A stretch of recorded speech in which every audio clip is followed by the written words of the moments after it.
अस्मद्गुरुभ्यो नमः। लक्ष्मीनाथसमारम्भां नाथयामुनमध्यमाम् अस्मदाचार्यपर्यन्तां वन्दे गुरुपरम्परां।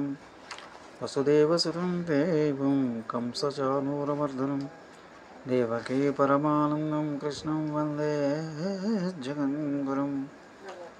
आपदामहत्तारं तातारं सर्वसम्पदां लोकाभिरामं श्रीरामं भूयो भूयो नमाम्यहम्।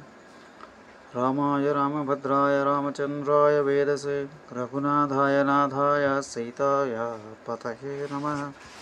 ప్రియ భగవద్బంధువులందరికీ నమస్కారం. ఈరోజు మనం రామాయణంలోని అయోధ్యాకాండ అనుసంధానించుకోబోతున్నాం. రామలక్ష్మణ భరత శత్రుఘ్నులకు వివాహములై 12 సంవత్సరములు గడిచాయి. భరతుడు శత్రుఘ్నులతో కలిసి కైకేయ రాజ్యంలో మేనమామ యుధాజిత్ ఇంట ఉంటున్నప్పటికీ వారు వృద్ధుడైన తమ తండ్రి దశరథ మహారాజును తలుచుకుంటూనే ఉన్నారు. దశరథ మహారాజు కూడా దేశాంతరంలోనున్న భరత శత్రుఘ్నుని స్మరిస్తూనే ఉన్నాడు. దశరథునికి తన 4 కుమారులు ఇష్టమే అయినప్పటికీ ఆ నలుగురిలో సుగుణాభిరాముడైన రాముడంటే ఆయనకి ప్రాణం. సౌందర్యం, ఔదార్యం, సౌశల్యం మొదలైన గుణాలతో రాముడు అందరినీ ఆకర్షించేవాడు.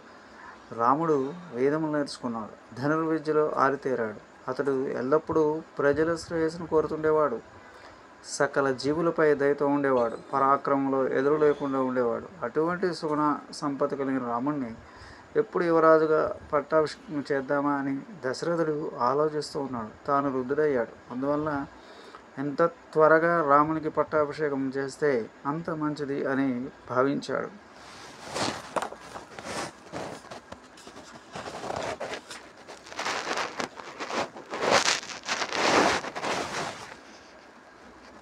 ఒకనాడు దశరథుడు ఎక్కడెక్కడ రాజును రప్పించాడు. దూరంగా ఉన్నారు. తర్వాత తెలియజేయవచ్చని కైకేయి రాజును, జనక మహారాజును ఆయన ఆహ్వానించలేదు. ఆ విచ్చేసిన రాజును సమావేశపరిచి ఆ సభను ఉద్దేశించి దశరథ మహారాజు, నేను ధర్మ మార్గంలో ప్రజలకు ఆనందం కలిగిస్తూ చాలా కాలం రాజ్యం చేశాను.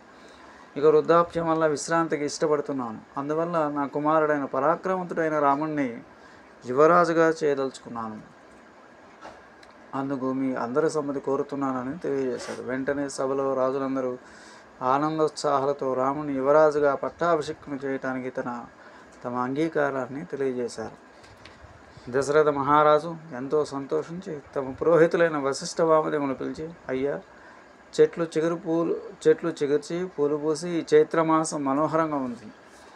ఈ అనువైన సమయంలో శ్రీరామ పట్టాభిషేకానికి ఏర్పాటు చేయవలసిందని కోరాడు. మహర్షులు వెంటనే రాజ్యాభిషేకానికి కావాల్సిన పూజా సామాగ్రిని, సంభారాలను పురమాయించాడు. దశరథుడు తన మంత్రి అయిన సుమంత్రుని పిలిచి, రాముణ్ణి శీఘ్రముగా ఇక్కడికి తీసుకురా అని పంపాడు. సుమంత్రుడు రాముని రథంపై తీసుకొచ్చాడు. రూప సౌభాగ్యంతో, ఔదార్య సుగుణాలతో విరాజులుతున్న రాముణ్ణి దశరథుడు కళార్పకుండా రాముడు వచ్చి తండ్రి పాదములు నమస్కరించాడు.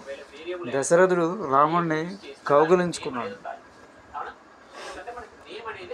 అద్దంలో ప్రతిబింబం వల్లే అచ్చంగా తన వలె ఉన్న రాముని చూసి దశరథుడు మురిసిపోయాడు. నాయన, రేపు పుష్యమీ నక్షత్రం వేళలో నిన్ను యువరాజుగా పట్టాభిషేకం చేస్తున్నాను. నీవు జితేంద్రుడివై శాంతస్వరూపుడై ప్రజలను సంతోషపెట్టాలని హితో పలికాడు. రాముడు అలాగేనని తండ్రికి నమస్కరించి తన సౌదానికి వెళ్ళాడు. దశరథుడు సుమంత్రుని పిలిచి, రాముని ఒకసారి పిలుచుకురా అని మళ్ళీ పంపాడు. వెంటనే వచ్చి రాముని దగ్గర తీసుకుని, రామా, నేను పెద్దవాడిని అయిపోయాను. నా జన్మ నక్షత్రమే అన్ని ఘోరమైన గ్రహాలు చూస్తున్నాయి. ఎటువంటి ఆపద కలుగుతుందో తెలియదు. నీవు రేపు పట్టాభిషిక్తుడు కావాలని నా మనసును ఎందుకో తొందర పెడుతుంది. ఆ రాత్రి నీ భార్య